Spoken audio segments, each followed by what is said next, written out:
Hello friends, today's topic is types of muscle contractions. There are two types of muscle contractions, isometric and isotonic.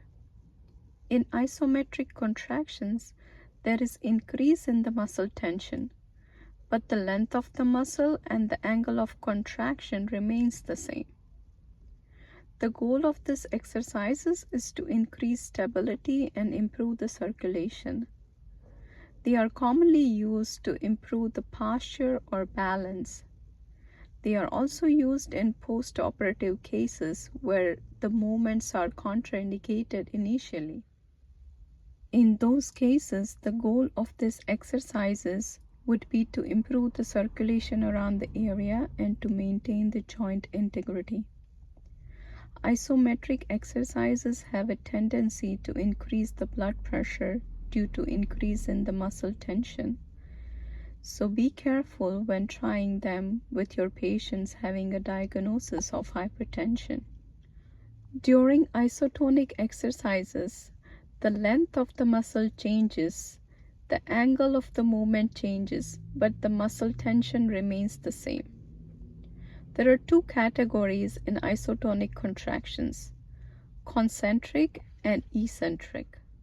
Concentric contractions are the ones in which the muscle contracts resulting in shortening of the fibers. This exercise requires more effort. It consumes more oxygen and therefore burns more calories. They are used in early phases of rehabilitation to strengthen the muscles. Some of the examples are hip flexion in sitting, shoulder flexion in sitting, knee extension in seated position.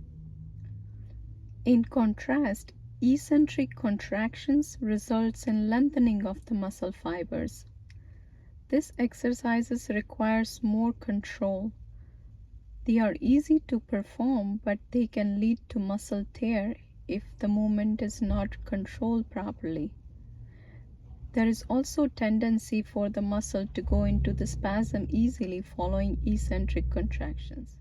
Here is an example to help you understand these contractions and type of muscle work better. Let's start with isometric contractions.